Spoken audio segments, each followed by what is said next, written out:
ایک ٹویٹ ہے ہمارے ایک صحافی دوست ہیں ان کی جانب سے کیا گیا، وہ سب سے پہلے میں ٹویٹ آپ کو ایک پڑھ کے سناؤں گا، باقی بلکہ ساری پڑھ کے سنا دیتا ہوں۔ اس میں ناظرین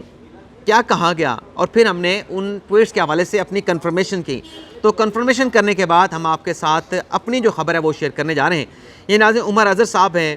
صحافی ہیں، انہوں نے کل رات کچھ ٹویٹس کیے اور ان کا جو پہلا ٹویٹ تھا وہ رات 10:35 پہ کیا گیا، جس کو 1,03,000 لوگ دیکھ چکے ہیں اور 107 ری ٹویٹ ہوئے ہیں، 8 کوڈ ری ٹویٹ ہوئے ہیں، جس میں یہ کہا گیا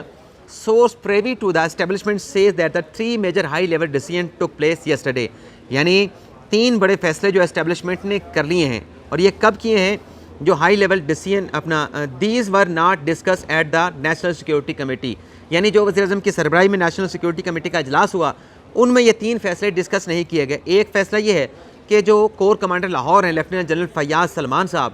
ان کا جو رول ہے 9 مئی کے اٹیکس میں، اس حوالے سے ان کا جلد جو ہے وہ کورٹ مارشل 20 سے 25 دن میں اس کا جو ہے وہ آغاز شروع ہو جائے گا۔ اور دوسرا انہوں نے کہا کہ 18 ایسے فوجی افسران ہیں جنہیں کہا گیا ہے کہ آپ استعفے دے دیں، انہیں استعفے دینے کا کہہ دیا گیا، اور 12 ایسے پولیس کے اپنا آرمی کے آفیسرز ہیں جنہیں ارلی ریٹائرمنٹ جو ہے یعنی ان کی قبل از وقت ریٹائرمنٹ جو ہے وہ کر دی جائے گی، یہ بھی احکامات جاری کر دیے گئے ہیں۔ اور تیسرا انہوں نے بتایا کہ فوج میں اس بات میں کنسنسس ہے کہ عمران خان کا جو ہے وہ آرمی ایکٹ کے تحت جو ہے وہ فوجی عدالت میں کورٹ مارشل ہوگا اور انہیں سخت سے سخت سزا جو ہے وہ دلوائی جائے گی۔ اب یہ سزا عمران خان صاحب کو ہونا یا ان کا کورٹ مارشل ہونا یہ تو ڈیپینڈ کرے گا شواہد کی بنیاد کے اوپر کہ خان صاحب کا اگر کورٹ مارشل ہوتا ہے تو ان کے خلاف کتنے مضبوط شواہد جو ہیں وہ فوجی عدالت میں پیش کیے جاتے ہیں، اور پھر وہ جو فیصلہ ہوگا فوجی عدالت کا وہ سبجیکٹ ٹو ہائی کورٹ یا سپریم کورٹ ہوگا۔ لیکن اس خبر کے حوالے سے ناظرین یہ جو جن افسران کی بات کی گئی، ہم نے اپنے سورسز سے پوچھا کہ یہ ٹویٹس کس حد تک درست ہیں، اس میں جو انفارمیشن دی گئی ہیں وہ کتنی مصدقہ ہیں، کتنی اس میں حقیقت ہے، صداقت ہے، تو ہمیں بتایا گیا کہ کافی حد تک یہ تمام باتیں جو ان ٹویٹس میں لکھی گئی ہیں یہ بالکل درست ہیں، لیکن ساتھ میں جو اس میں ایک موڈیفیکیشن کہہ لیں یا اس میں کہہ لیں کہ کلیریفیکیشن اس میں یہ کی گئی کہ جو 18 فوجی افسران کے استعفوں کی بات کی گئی ہے اور 12 افسران کے قبل از وقت ریٹائرمنٹ کی بات کی گئی ہے، تو اس میں کہا کہ اس میں ایسے بھی افسران شامل ہیں جو ایک سائبر سیکیورٹی کے حوالے سے کچھ کوڈ آف کنڈکٹ بنایا گیا تھا، جو موبائل فون واٹس ایپ کے استعمال کے حوالے سے اور واٹس ایپ گروپ کے حوالے سے جو کوڈ آف کنڈکٹ یا SOPs بنائے گئے تھے اور اس کی جو وائلیشن کی گئی ہے، جو موبائل فون کا استعمال کیا گیا ہے ڈیوٹی کے دوران یا جو پرسنل گیجٹس کا استعمال کیا گیا ہے، ان میں ایسے لوگ بھی شامل ہیں جنہوں نے ان SOPs کی، ان کوڈ آف کنڈکٹ کی خلاف ورزی کی ہے۔ ان کا یعنی وہ کہہ رہے تھے ہمارے سورسز جو ہیں ان کا 9 مئی کے ساتھ واقعات کے ساتھ تعلق نہیں تھا، تو اس میں ایسے لوگ بھی شامل ہیں۔ باقی جو انفارمیشن میں نے آپ کے ساتھ شیئر کی ہے ان سے متعلق ہمیں یہ کہا گیا ہے کہ یہ انفارمیشن جو عمر اظہر صاحب نے دی ہے یہ بالکل درست ہے، لیکن اس میں کچھ اور چیزیں بھی تھیں جو سوشل میڈیا کے اوپر خبریں چلائی گئیں کہ جو chairman joint chief of staff committee ہیں سیر شمشاد مرزا صاحب، ان کے کوئی اختلافات ہیں یا وہ جو ہے وہ بالکل ان کا لائزون نہیں ہے، وہ پوری طرح الائن نہیں ہے آرمی چیف سید عاصم منیر شاہ صاحب کے ساتھ، تو اس پر ہم نے پھر مختلف اور سورس کے ساتھ رابطہ کیا تو ہمیں یہ پتہ چلا کہ یہ جو چند دن پہلے آرمی چیف کی وزیر اعظم کے ساتھ ملاقات ہوئی، اس ملاقات میں سیر شمشاد مرزا صاحب جو کہ chairman joint chief of staff committee ہیں وہ بھی موجود تھے۔ انہوں نے کہا کہ وہ کیا میسج دیا گیا اس ملاقات کا کہ اس میں سیر شمشاد مرزا صاحب نے بھی وزیر اعظم کے ساتھ ملاقات کی، تو پھر ہم نے پوچھا بھئی کیا میسج دیا گیا، تو انہوں نے کہا کہ جب 9 مئی کے واقعات ہوئے، انہوں نے کہا کہ اس وقت جو آرمی چیف عاصم منیر شاہ صاحب تھے وہ پاکستان میں نہیں تھے،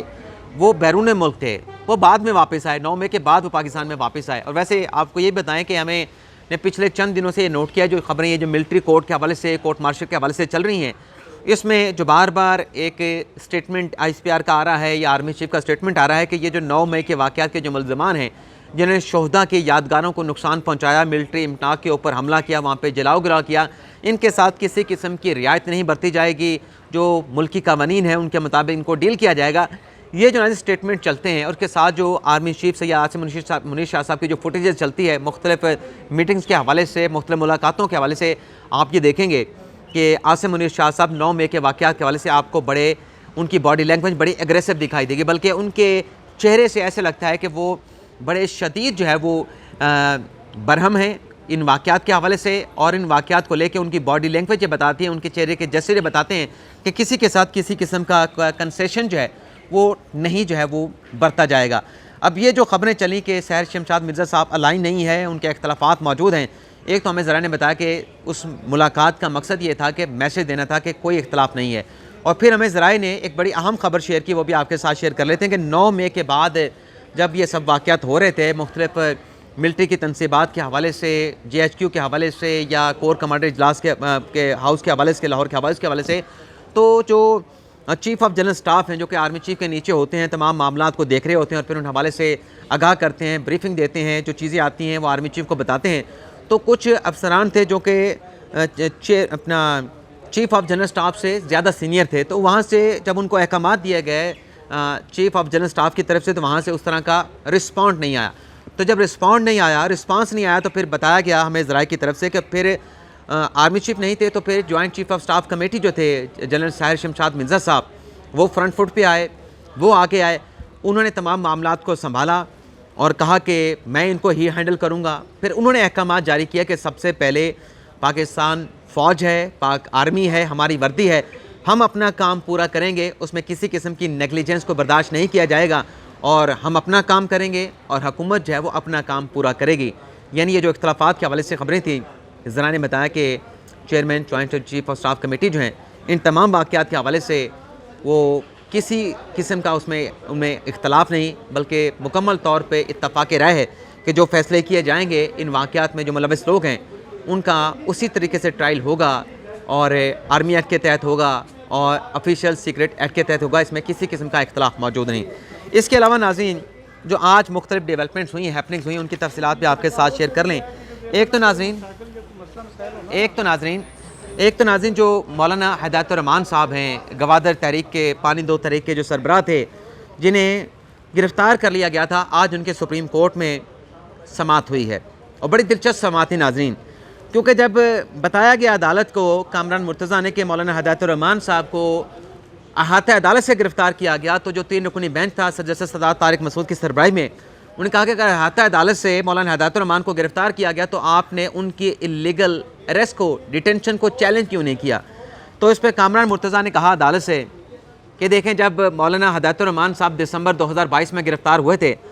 اس وقت تک سپریم کورٹ نے یہ اصول لے ڈاؤن نہیں کیا تھا، سپریم کورٹ کا یہ فیصلہ نہیں آیا تھا کہ اگر احاطہ عدالت سے کسی کو گرفتار کیا جاتا ہے تو اس کی گرفتاری غیر قانونی ہوگی۔ نہ صرف کامران مرتضیٰ نے کہا کہ گرفتاری غیر قانونی ہوگی، بلکہ یہ بھی عدالت نے ڈکلیئر نہیں کیا تھا کہ اس کی گرفتاری کو غیر قانونی ڈکلیئر کے ساتھ اسے سرکاری مہمان بھی بنایا جائے گا۔ یہ فیصلہ انہوں نے کہا کہ مولانا ہدایت الرحمان کی گرفتاری کے بعد آیا تھا، جب مولانا گرفتار ہوئے تھے ہدایت الرحمان صاحب، تب سپریم کورٹ کا یہ فیصلہ نہیں تھا۔ اور ناظرین آپ کو بتا دیں کہ یہ جو آج عدالت میں ڈسکس ہوئی، جس میں یہ کہا گیا کہ مولانا ہدایت الرحمان صاحب پہ جو قتل ہوا ہے ایک پولیس اہلکار کا، یاسر علی کا، مولانا ہدایت الرحمان پہ الزام یہ ہے کہ انہوں نے اکسایا ہے، انہوں نے قتل کے لیے اکسایا، انہوں نے خود قتل نہیں کیا۔ تو اس پہ عدالت نے کہا کہ دیکھیں، یہ جو اکسانے والا الزام ہے، یہ تو ٹرائل کورٹ میں جب گواہان آئیں گے، ان پہ جرح ہوگی تبھی ثابت ہوگا، تو ان حالات میں پھر مولانا ہدایت الرحمان صاحب کو کیوں جیل میں رکھا جا سکتا ہے؟ 5 ماہ سے پہلے وہ جیل میں ہے، تو 3 لاکھ کے 2 مچلکوں کے عوض ان کی ضمانت جو ایکسیپٹ کر لی گئی۔ اور جو بینچ ناظرین صدار طارق مسعود صاحب کا، ان کے عدالتوں میں ہم نے ایک 2 مرتبہ ایسی چیزیں دیکھیں کہ اگر کوئی ملزم ہے فوجداری کیس کا، اس کی اگر ضمانت کینسل ہوئی ہے یا اس کو ضمانت نہیں ملی، تو عدالت میں جج صاحب نے کہا، صدر طارق مسعود صاحب نے، کہ اس کو آپ گرفتار کیوں نہیں کرتے ملزم کو، اس کو گرفتار کر لیں۔ تو عدالت کے اندر سے، احاطہ عدالت نہیں بلکہ عدالت کے پریمیسز کے اندر سے جج صاحب نے ان لوگوں کا گرفتار کروایا جو ملزمان تھے کسی فوجداری کیسز میں۔ لیکن اب تو سپریم کورٹ کا ایک نیا جو ہے وہ ایک اصول طے ہو چکا ہے کہ احاطہ عدالت سے بھی آپ کسی کو گرفتار نہیں کر سکتے۔ اب ناظرین اس کے علاوہ اسلام آباد ہائی کورٹ نے شاہ محمود قریشی صاحب کی رہائی کا حکم دے دیا ہے، دیکھتے ہیں رہا ہوتے ہیں نہیں ہوتے۔ اہلیہ شہریار رفیدی کی اہلیہ کو رہا کرنے کا حکم دے دیا اسلام آباد ہائی کورٹ نے۔ PTI کے رہنما جمال انصاری کو رہا کرنے کا حکم دے دیا ہے، اور شیریں مزاری کو دوبارہ گرفتار سے متعلق اسلام آباد ہائی کورٹ میں سماعت جاری ہو ساری ہے جب ہم ویلاگ ریکارڈ کر رہے ہیں، اور اس کیس میں اٹارنی جنرل کو جو ہے عدالت نے بلا لیا ہے کہ وہ اس میں آ کے عدالت کی معاملت کریں۔ اس کے علاوہ خان صاحب نے آج نیب کی عدالت میں پیش ہونا تھا، اب تک تو پیش نہیں ہوئے، لیکن اگر پیش نہیں ہوتے تو پھر خان صاحب کی گرفتاری کتنے دنوں میں ممکن ہو سکتی ہے، ممکن ہوگی بھی یا نہیں، اس پر اگلے ویلاگ میں بات کریں گے۔ اجازت چاہتے ہیں، اللہ حافظ۔